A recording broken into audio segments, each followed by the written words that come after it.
Hey, welcome back to the podcast. Today's episode is probably not one that you want to listen to while you're riding in the car with the kids, or you're around the kids, maybe not even your husband. This is probably a good one to pop your earbuds into and listen to privately or when you are alone. Today, I am going to be sharing about period essentials.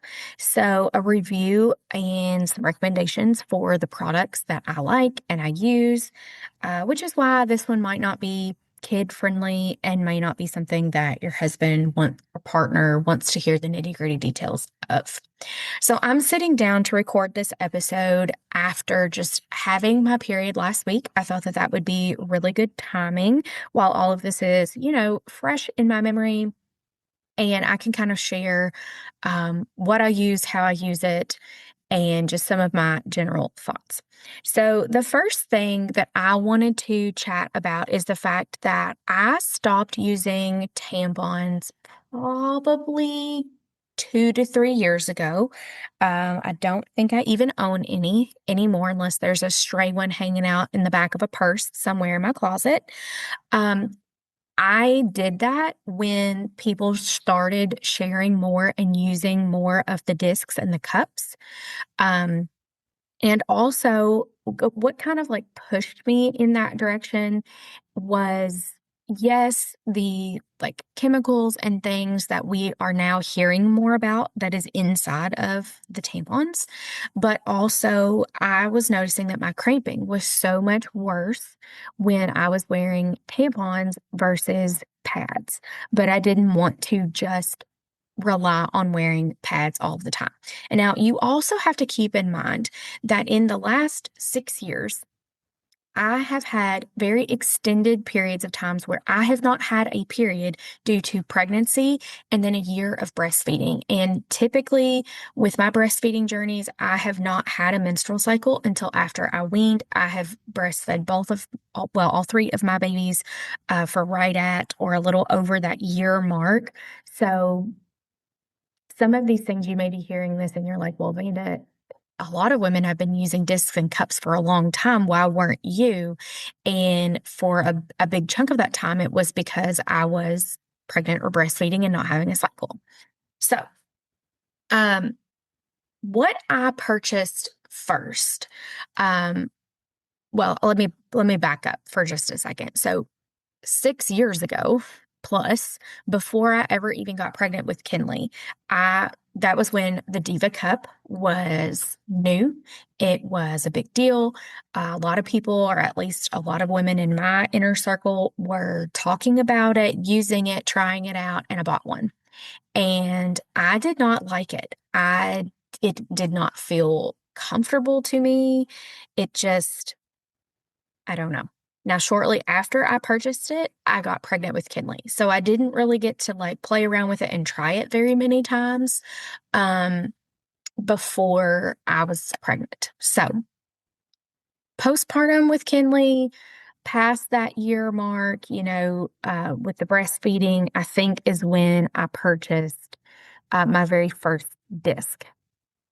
Best I can remember. It might have honestly, now that I'm thinking about it, maybe I waited until after I was pregnant with Hollis. I bet it was because we were in our house, not our old house. So I bet it was after I had Hollis. So Hollis is 4 now. So probably about 3 years ago, I purchased the Saalt small disc. Saalt is the brand, so that is Saalt. I didn't necessarily have like a huge reason why I picked this one or this brand, other than it's what was recommended to me by someone that I trusted. I liked um, I just liked their product, and so I went. Like I said, at that time, I had the history of trying the Diva Cup and knowing that I didn't really like the way that it felt, didn't really like the fit. So I went with the size small of the disc. That is meant to be for like 12 hours of wear. It was the smaller of their two sizes. They have a small and they have a regular. I used that for a while before I got pregnant with Cade. I really liked it. And so I again started using that after I got my menstrual cycle back, after weaning Kate from breastfeeding, which is kind of where we're at now. I have had probably four, maybe five periods since weaning Kate. So I'm trying to decide like what order I want to talk about these things in. So, like I said, I went back to using this disc after my cycles came back with Kate. I also brought in the use still of some pads and some panty liners. As far as brands go there, I wasn't using like the best brand. Um, I bought the brand, it's a Kotex brand, but it's their clean and secure. So it is a little bit better ingredients than just like the traditional, but these are not organic. It's not like the best. I mean, it's a fine product. I was going to say it's maybe not the one that I would recommend. We would like to have something that is organic. But at the time that I was going to purchase this box of the pads and the panty liners that I have, that was like the best option that was available at my Walmart that I could get on a Walmart pickup order when I needed it. And sometimes you guys have probably heard me talk about this before. Sometimes that's just what you got to do. You might not be picking the best option, but it's a better option than what you had before. And that's always my goal. And I try not to stress about things past that, making sure it's like the cleanest product or the least toxic and whatever. So I used those for a while. And for my first couple cycles, that worked fine. But then the disc, I really liked it. I liked that I could wear it basically all day. I liked that it was easy to place and like put in. I liked that I couldn't feel it. I didn't notice that I had any difference in my cramping, whether I had the disc in or I did not have the disc in. However, I did start to have some like I don't even know that I would call it leakage.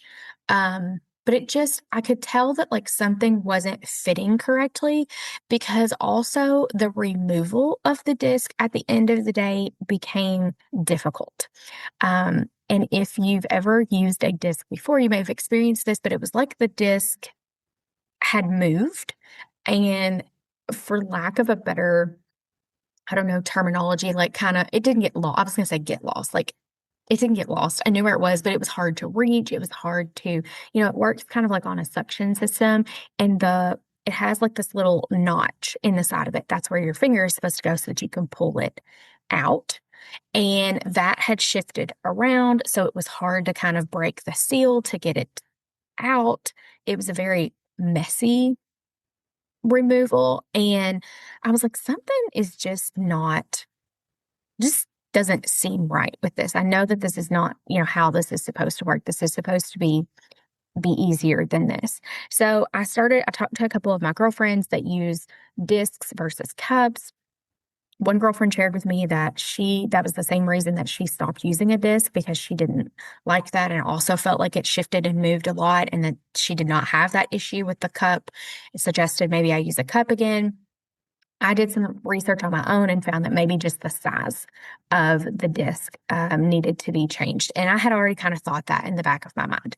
So when I did that, I was like, okay, I'm just going to experiment, on my next period, and I'm going to see what works the best. I still had the Diva cup, so I pulled that out, re-sterilized that, said I'm going to use this. I'm going to also order the regular size of the Saalt menstrual disc and some of their cleaner, which I also really like, super handy to have.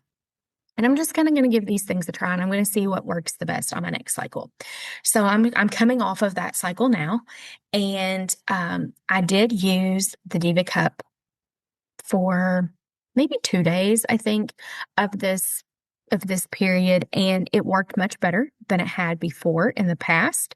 The fit felt better. It was easier to position and put in. And I will say that I feel like the removal of the disc is still a lot easier and cleaner than the removal of the disc. However, I did still feel like I could feel the cup more so than I can a disc. So after I experimented a day or so with the cup, I had received my regular size disc. I had it sterilized, ready to go, and I used it. This is still probably my favorite. Um, Insertion and positioning and things were the same, but this time with the larger size, um, it did not move as much. It did shift around a little bit. So finding the notch, kind of at the end of the day and getting it kind of pulled back over where that removal was easier, um, was still a little bit of a challenge, for lack of a better word. Um, but overall, it stayed in place much better. There didn't seem to be any leakage during the day. Still was able to wear it, for nearly 12 hours, give or take. Um, and like I said, I could not feel it and did not notice a difference in my cramping. So, highly recommend that option if you have not moved in the direction of something that is reusable. Um, you know, a like these are medical grade silicone. They are very soft and flexible. You will just kind of have to search out for yourself whether you think a disc or cup is the better option for you. Honestly, I would probably purchase both. They're not super expensive and you can reuse them for long periods of time because you clean and sterilize them as you go. And so, it's not like you're going to have a big expense purchasing both options, trying them out and seeing what feels more comfortable to you. You may have to play around with the sizing. You may have to experiment maybe with different brands. Um, I, again, really like the Saalt brand. It's Saalt. You can purchase them probably in stores. Some places that wasn't an option for me, but I ordered it on Amazon. It's Prime. No big deal. Other things that I wanted to mention. I also have moved to period underwear. Um, I love them. I really like them for overnight and then days that are a little bit lighter of a flow. I ordered just a somewhat random pack off of Amazon because it was the first time that I was going to try them. Period underwear can get a little expensive depending on what you're purchasing, what brand you're purchasing, but this was a pack of 5 for $40. Um, I don't know how to say this brand really. Tiichoo, Tiichoo. Um, Felt like it was a good option based on what I saw and was worth a try. So I do really like them. You can get them in different colors. The inside is all black lined, which is great because you don't want to get it stained. However, one difference that I noticed between using period underwear and using pads is that you can't really see your period blood because it's black and it's being absorbed and you can't see it. So, other than when you're wiping that day, you're not really going to be able to assess your period blood, which, is something that I like to just kind of keep a pulse on because the color of that period blood can give you some indication of how healthy your cycles are. And if you're like, what is she talking about? That's crazy. Scroll back to episode 83. I was an episode from back in December at this point, and I went in kind of in depth on period blood color, what it means, and what it can be telling you. So I think that period underwear are a great option, especially if you're somebody that has kids, daughters that are coming up on period age. I wish that this had been a thing when I was younger, because I do feel like they are a bit more secure than pads are. Definitely more comfortable and definitely love them for overnight. I do not, I know that some people wear tampons and cups and discs overnight. I know technically, like with the discs and cups, we're good to wear them for 12 hours. I'm just not a proponent of wearing something like that overnight, all night long. I think that your body needs that rest, that break from something being physically inside of you. Um, so big, big push for the period underwear for overnight. Other things that I don't really have other things that I use while I am on my period. One thing that I was going to mention, this is not something that I have to often use when I'm on my period, but I know that a lot of women really like a heating pad when they're on their period, especially if they're still dealing with, like a lot of cramping or some lower back stuff. And I recently got a new heating pad for Christmas. My mom bought my daughter and I both these extra large cloth, like they're almost like a fuzzy material, like a fuzzy blanket would be. So you definitely have to be careful. Like you don't want to get anything on them. They don't, you don't want to get them dirty. You can't really clean them, but um, they're huge. There's different heat settings. Very nice. If you are someone that uses a heating pad, I would recommend you invest in one of these extra large, comfier heating pads. I'm sure you can get them at Walmart. Mine came from Amazon, I think. Like I said, my mom ordered it, but um, there's a bunch of different brands, a bunch of different colors. Like my daughter's is hot pink, mine is this really pretty teal blue color. And it's a really nice thing to have. And like I said, especially if you're someone that still kind of needs that or it brings you comfort when you're on your period, definitely better than the traditional little like size of sheet of paper heating pad, which I had previously. So that is what I wanted to share with you guys today. I would love to hear from you guys. If there is something that like you're using that I haven't mentioned, haven't shared, there's a couple products that like I'm interested in, but I don't feel like I really need them. But I get like ads and things for them, and I'm like, I should order those just to try them so I could report back. They have like this it's this little device that kind of like it's kind of like a TENS unit if you're familiar, but you put it like on your lower abdomen, and it's supposed to help with cramps and pain. There's also some patches that I think they warm, but then I think they also have some like stuff in them. I should have looked this up before I hit record, but I really wanted to share mainly about like what it is that I truly do use. But I think they have some things that have like maybe there's some ginger in there. I don't know, something that you can absorb through your skin that's supposed to help like bring down inflammation, help with the cramping.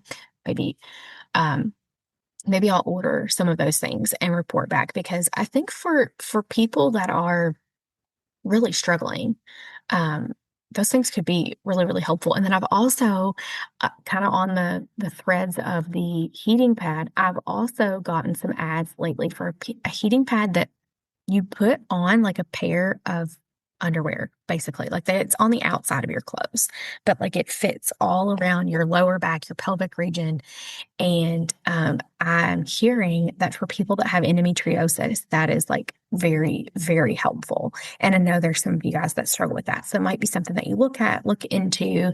And if I decide to order any of these and give them a try, I will definitely report back. And like I said, if any of you guys have suggestions, other products, other brands that you use, I would love to hear about it because I might order some of them and experiment. So I hope you guys are having a great week. I will be back next week to talk with you again.